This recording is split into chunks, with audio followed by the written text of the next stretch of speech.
Yes, sir. We're officially back at it. This is Boog Nice coming at you with the Marvel Legends Deadpool series Strong Guy Build-A-Figure Wave Overview and Strong Guy Build-A-Figure Review.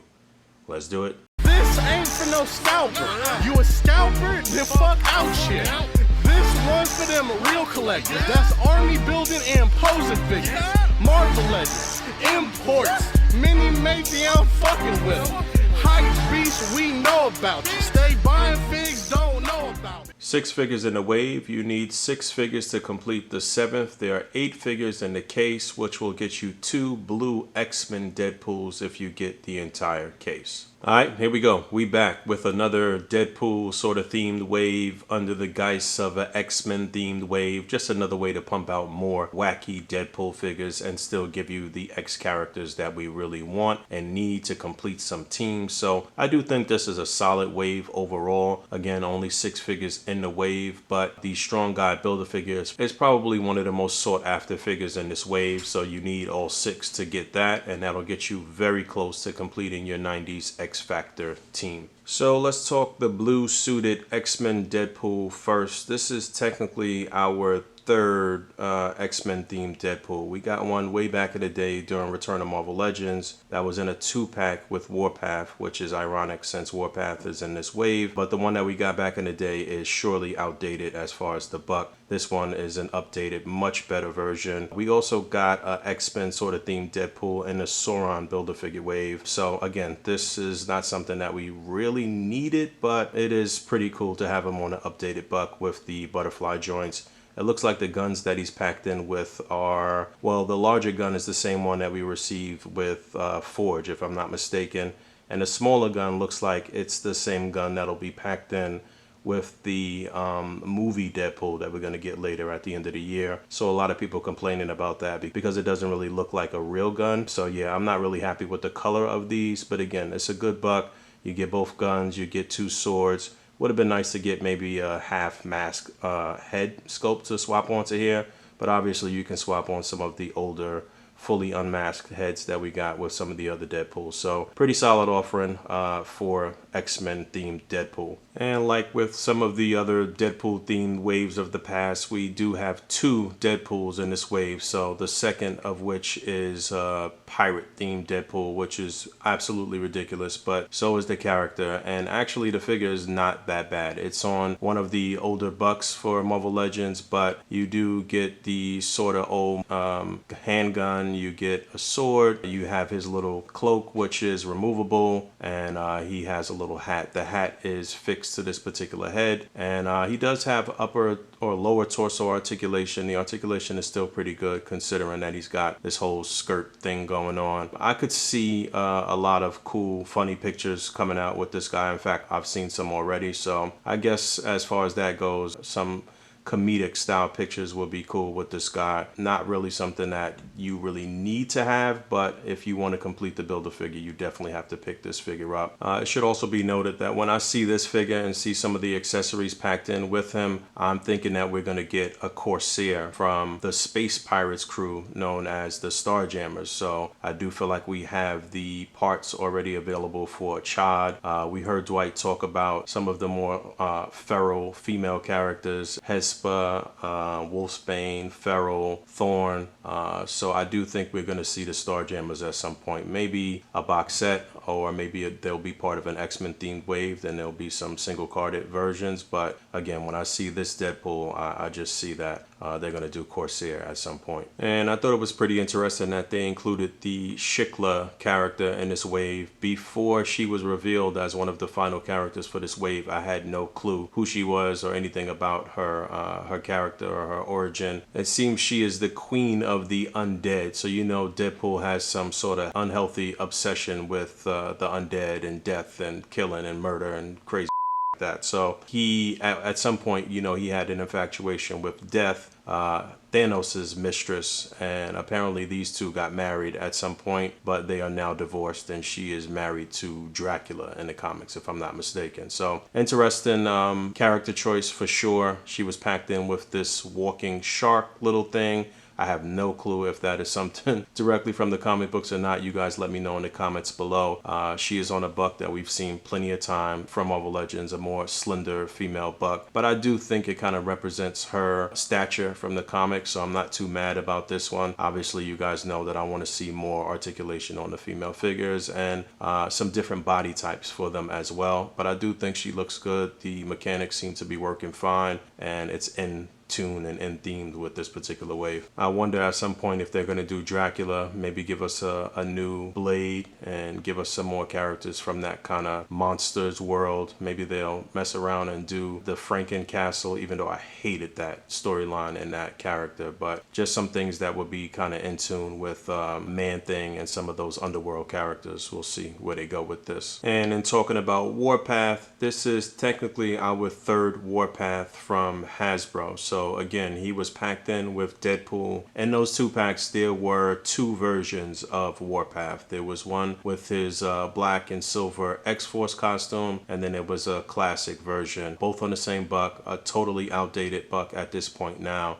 It was really disproportionate with the upper torso and the lower legs. It just didn't look right. So I do feel like they picked a decent buck here. And I saw some people complaining about his height, but technically he's supposed to be about 7'2" or something like that. So a little bit taller than Cable, and the Cable figure that we have, this particular figure is a tad bit taller, so I guess they on point with that. But I'm not really happy with the look of the figure overall. There are some paint imperfections that may just be unique to my version, but I don't really like the head sculpt. He looks really like sad. Like, I don't know, it just doesn't look that good to me. I think they could have done a much better job on the head sculpt. I kind of want to see how the older version's head looks on this body, but he was packed in with a couple of interchangeable hands, 2 fists and 2 kind of open cupped hands.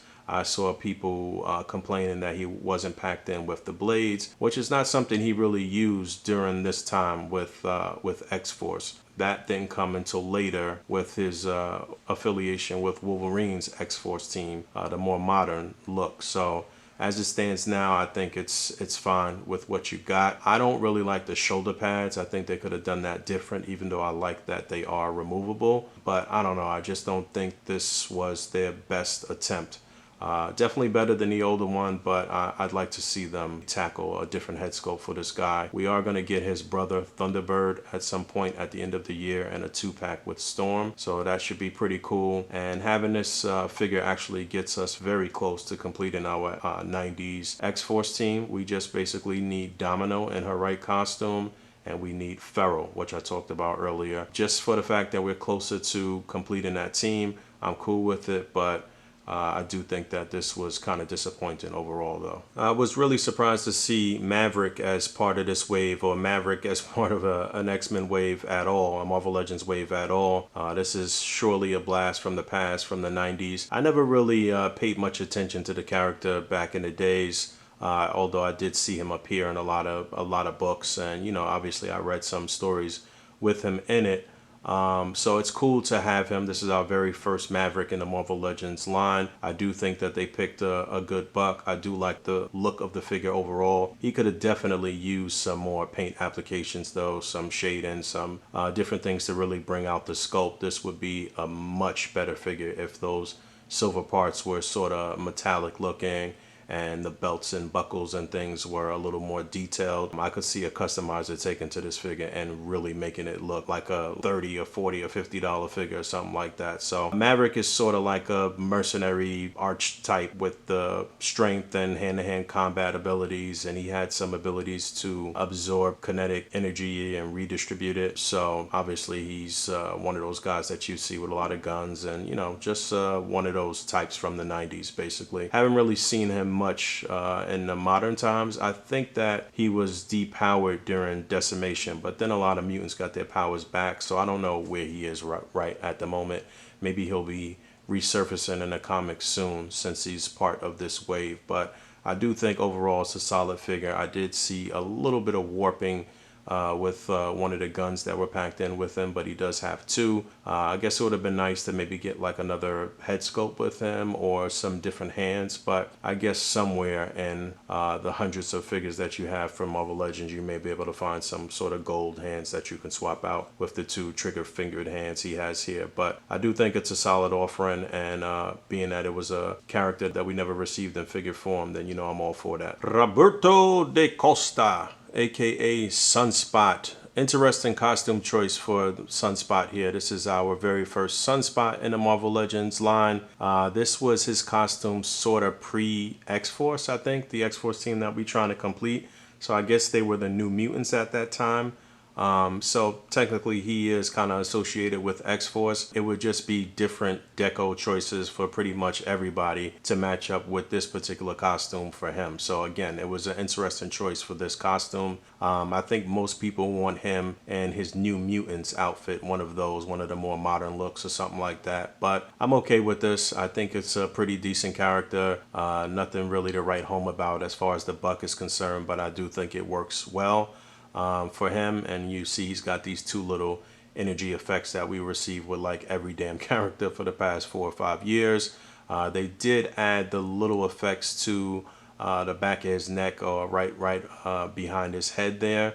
I don't know if that's removable. I probably should have checked that before I started talking, but we'll see. But yeah, I do think the figure looks pretty good. I'm interested to see where they may take this. I guess if they release some sort of male character in the New Mutants outfit that we got as part of that like 3-in-1 pack with the females, then we could probably swap this head onto there, I guess. I don't know. I don't know if he had the red bandana with the New Mutants outfit. Some things will be popping up here, but Sunspot has the ability to absorb solar energy and then redirect it and use it to fly and shoot energy beams and stuff like that. He's pretty powerful. I think he is almost like Omega level mutant status, if I'm not mistaken. So definitely a good addition to this wave within the theme of X-Men, X-Force, New Mutants. You know, it was a good choice, I think, here. No question they should have packed in a couple of open hands with him, though, to kind of show him utilizing his power in a different way, or some sort of open flat hands with the fingers close together for flight.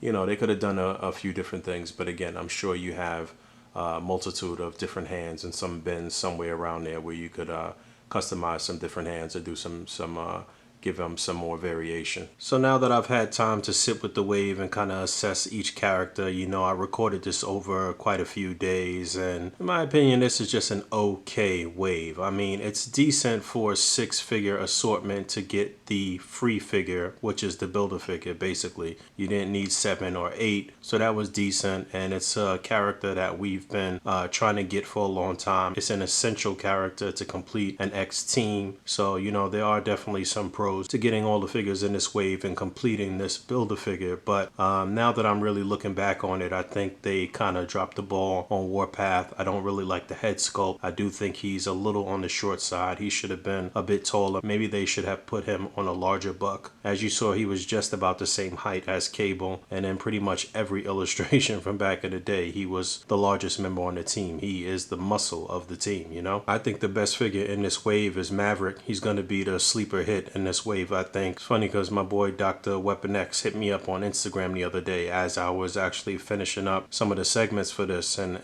mentioned how Maverick was a really nice figure, and I agreed and told him that I had talked about him a bit in the in this review. So yeah, I think Maverick is the best figure in this wave, probably followed by the blue suit Deadpool, just because they updated it on a much better buck. But you know, I was really looking forward to Strong Guy. So let's talk about Strong Guy. So a pretty good likeness to his comic book counterpart here. I do think they did a good job on the head sculpt. I really wish they would have given us a couple of different options for a head sculpt. This is a pretty animated, kooky, funny sort of guy. So the smiling head sculpt is fine. You know, I think it kind of fits his personality for sure, but maybe just another head sculpt, an angry version or something more relaxed, more neutral would have been cool. Same thing goes with the hands. It would have been nice if we would have had a few more options for hands with this guy. But as far as the stature and the size, the height, you know, his upper torso being disproportionate to his lower torso, that's exactly how he is or was in the comics. He's definitely made some appearances in modern times. Obviously, he is the muscle of this team. His mutant ability kind of manifests in a way that kind of deforms his body as he utilizes his strength. So he has a lot of issues, or has had a lot of issues with depression and with his appearance and stuff like that. So interesting character for sure. I think they got his deco right. I think it looks good. Not too many paint imperfections on my version. I do see that in the torso, the legs though, some of the blue paint looks a little washed. This could be unique to my particular figure, and maybe I just got a bad batch as far as the parts to build this guy. But I do feel a certain way about some of the paint applications for the blue portions of his costume. And then my other issues are, I do not like this gappage here. Again, I don't know if this is unique to my version, but this does not look good. It almost looks like he is mechanical or a robot or something like that. I don't know why my arm isn't totally in the socket here. I kind of feel like trying to build another one to see what the deal is. Maybe I should crack the torso again and put them back together. Maybe it's just the way that I kind of snap the parts in. I'm gonna have to play around with this. Also, you can see these kind of washed out portions. I hope my light is right. But yeah, I do not like the way that looks. And you can see a few little paint imperfections here on his buttocks. Very limited head and neck articulation. Turn him left to right. He can look down, barely. He'll look up a bit more, get a little bit of pivot, but that's pretty much it. Shoulders will come up that far. You can do a full 360. There is a swivel at the elbow and a bend, about 90 degrees, but you can swivel and that's pretty much it. Swivel and a hinge on the wrist. Upper torso articulation, no waist articulation, which is surprising. I would think that they would have put a cut there. T-joint at the pelvis. Leg will come up that far. He gets a split. Upper thigh swivel, double jointed knee, and a hinge and a pivot on the foot.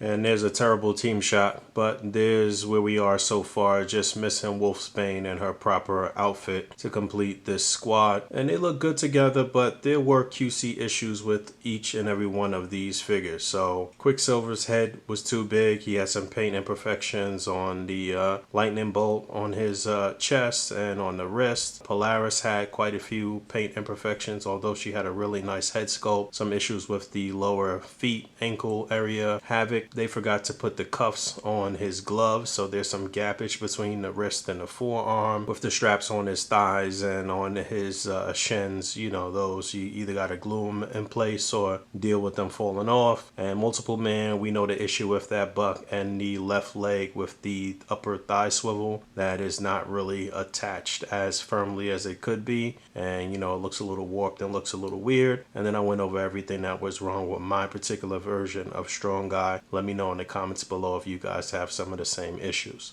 But yeah, that's pretty much it for this wave. Thanks for hanging out. As always, rate, comment, and subscribe. Hit the bell down there. And until next time, peace.